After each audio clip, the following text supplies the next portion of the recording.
Welcome, I'm Darren, and I'll be your guide today as I rank the best overall sports card designs of 1995. I've always liked the 1995 sports card year because, every year has its stinkers and every year has that one card that stands out above all the rest. But 1995 had a really cool feeling for the cards up toward the top that has always been pretty distinct. 1994 isn't really a year that resonates as a year with a bunch of great designs, in my opinion, or in my memory.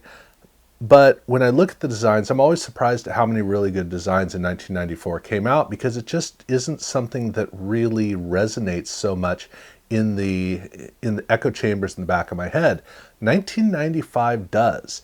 There is a particular feeling to the year that's really great because it has a lot of the freshness of the 1994 designs, but there's a sophistication that really set in 1995 that's unique to that year, where even in 1996 they were getting away from it.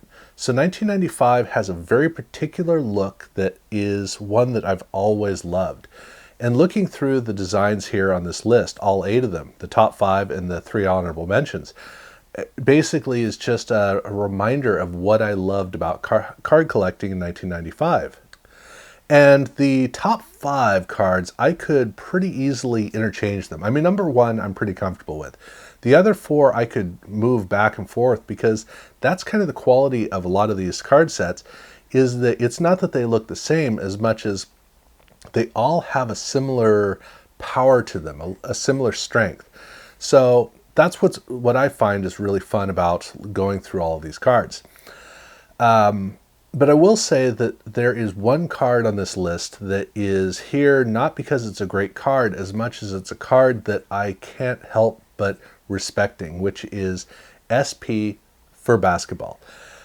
The thing about SP so this is the 1996 design year, which they started in 1995. Same thing they did in the previous year. I have a feeling that the basketball design is the best of all of them. The baseball design is pretty cool in its own right, but the basketball design, there's a fancy sophistication to it that resonates in a way that the other 3 sports don't quite, where the purple marble on the card just has a particular quality that's always resonated with me. But I do admit, this is a set that I put together out of packs. So there's also a nostalgic quality for me from when I was collecting them back when they were still new or fairly new. So that might also resonate in a way that helps me to see it a lot better. But regardless, it is still one of the best designs of 1995. The only problem I have with it, because yes, the border is a little bit claustrophobic, but the one problem I have is that they chromed the background around the player. That dramatically holds back this card. Also, they did it for the entire card back, which is not good at all, but overall, that's the only drawback the card has, but it is a big drawback. Every other card on this list is going to, while not 100% be away from that, it's going to be, the rest of the cards are always going to have strong backgrounds that are a quintessential part of how the card reads. SP is the only one that doesn't. The next honorable mention is for Upper Deck's Be a Player over in hockey, which is a card that when I stumbled upon this while putting together this whole series of the 1995 designs, I was absolutely shocked that it's, in my opinion, way better than the Upper Deck design for hockey. That's partially because the Upper Deck design for hockey was pretty weak. It didn't have for Upper Deck, I'll be getting to talking about Upper Deck in a minute, but for hockey, images are usually very, very busy, which means you've got to do a really good job of selecting images, but also presenting the card in a way that makes the images pop out, which is something they did in 1994, but in 95, they absolutely failed. But over in Be a Player, they added a feature at the bottom where they have a light blue, kind of an icy color that then fades into the image, which gives every single card a grounding element. And because it has the grounding element, then you pause to look at the image because the image is almost kind of framed like a square. It makes all the difference in the card, which makes this card actually an unusually good card for borderless or nearly borderless cards. But a big part of that is that the color of the design at the bottom is very similar to the color of ice, which means that all these cards do have the feeling of having the grounding of the ice below the player. Very successful with it, and again, very surprising because I know what 1994 Be a Player looked like, and wow, this is an improvement. But again, mostly I'm surprised that this is better than the Upper Deck set for hockey. The last honorable mention is Emotion, and I really wanted to put the hockey set here because I like the hockey set a little bit better than the Be a Player. Not a lot, but a little bit more. But I needed to put the baseball set here instead because the baseball set came through better. The trick with Emotion is it's all about tight action portraits of players. And in hockey, they didn't quite pull it off very well. In baseball, they did a much better job. In basketball, originally in 1994, it was better than that because, look, Skybox is a basketball company, so of course they're going to be putting their energy into that sport, and also with the debut set. So with the baseball set, there is not quite the same spirit because the set was not designed around baseball. Still, the cards are very strong. I really like the way that they look, and the team color is really awesome. But not quite a top 5, because to me there's a big divide when you step into the top 5, and it kicks off with a card that's going to give you a pretty good feeling for what we're going to be seeing for pretty much the rest of the list, Action Pact. This is a card that is, this one is tricky for me because I've always loved Action Pact. The fact that it's actual 3D cards is a huge plus.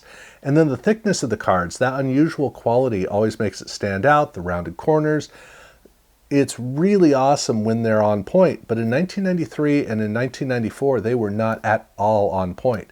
In 1995, it's kind of like they took the spirit of 1990, I guess I would, yeah, 1991, and some of what they'd done in 93 and 94 and combined them together to make a card that was getting Action Pact back on track, which they would stay with all the way through to the end of in 1997. The card plays an interesting trick where the background is ghosted. So it's not as strong, which makes the player pop right out. The problem is that takes all of the energy from the background and gets rid of it. So even though you do a better job of isolating the player, it limits the ability for the player to feel like he's in a space. And so it kind of blocks you out from the environment where the player's in.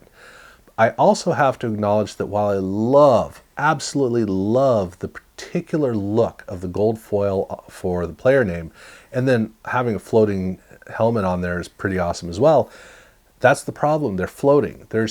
I want to have something a little bit more locked in on this card to help to ground me in the way that we saw with Be the Player. So the background isn't quite as strong, which is both good and bad. And then I feel like there's something missing for the card design-wise. Still a great card, but this is one of those where it's so close to being a phenomenal card. My number 4 is Upper Deck. I could have gone with basketball, but I'm going to side with football because even though I think the basketball set is incredible, the football set I think has a slight edge because there's more flexibility with the images that you can use there. And so even though I think the basketball images might have been slightly better selected, when I go through the football set, I enjoy it more. A little bit more, but I do enjoy it more. I just think that the images come across a little bit better, which is the design on the card needs to be able to work with the image. And in basketball, the images tend to be a lot darker, which allows for the foil to be a lot more crisp and clear.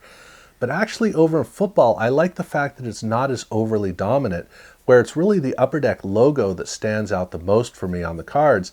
The rest of it is a little bit more diminished, which allows for the images to stand a little bit more on their own. And I like that about the quality of it. Still, it's, great design, but I got it at number 4 because they weren't playing around with it too much. Not that that's a problem, but you can do a little bit more. And that leads me into, Upper Deck's SP. specifically for baseball. Again, I could have totally gone with football, but I think that baseball is a little bit more, I think they put a little bit more care in with baseball. And it makes sense, just like I said with the Motion, where Skybox is a basketball card company, Upper Deck is a baseball card company. Or, excuse me, let me rephrase that. They used to be a baseball card company.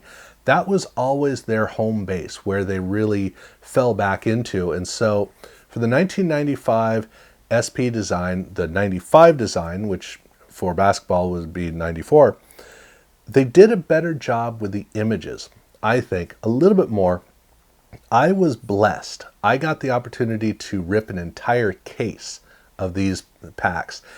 And there are very few cases, or there are very few sets that are as awesome to go through just tons of cards with than this set. It just image after image after image is great. But the big thing is that satiny look of the foil on the side, where they have either red or they have blue with gold accents, which just gives it such a remarkably rich quality. So even though I'm not a huge fan of the triangle on the side, which I think is, I think it's a start to a design, not an end to a design, it's what they did with it that is so amazing and carries it so well. But again, it gets down to the images. Look, football images, these cards look great. And they did, again, they did a great job of selecting images. They were on point. But over in baseball, I just give it a little bit more of an edge, where I enjoy going through the cards in baseball a little bit more. I think the design on the side carries a little bit more and it works better cohesively. So I give it number 3. Number 2, I got to take one for myself, because I have a tendency to appreciate the 95 Select set a little bit more. I'm always a fan of team colors on cards. That's where I come from. I am a sports fan, specifically specific teams. And so whether it's the Bears, the Broncos, or whoever I happen to be following in my card collecting, I could be collecting Derek Thomas cards, or I could be collecting, Michael Jordan cards, or Damon Stoudemire, or whoever it happens to be, Dennis Eckersley. Any card I want for the team element to be a strong feature on the card to get me in the groove of that player and the team. I want to feel that, and well, Select is absolutely right on with it. These cards look fantastic because they have not just team color, but it's a little bit candied, which just makes it a little bit richer. And so that's what I fall into. I absolutely love the way that particular team color enriches the entire card with images that are really well selected in a kind of a portrait-like fashion. So this is a card set where I just enjoy it a little bit more than SP. Team colors, I'm sorry, I'm a fan of that. Which actually segues me into the best design, which is kind of a combination of both, because it's SP Championship over in basketball.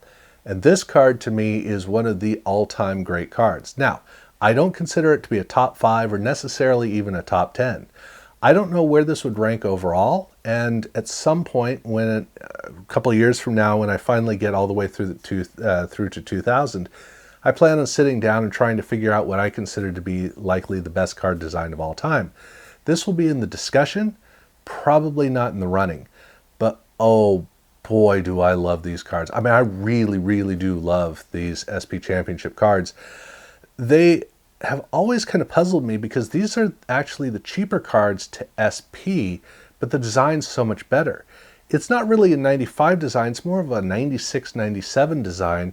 And what I mean by that is there's a little bit more intricacy that we were seeing in 1995, which is a big part of what makes these cards work so well. So like the 1995 SP set, which is the 96 design, we saw that at the beginning of the set, of the video. That particular card, there is there's a little bit of missing detail work that I wish was in it, but when you go over to Championship Series, you see that. The logo has it, the fine detailing in the card, there's a little bit more of a life to it. But that team color on each one of the cards is such a big help.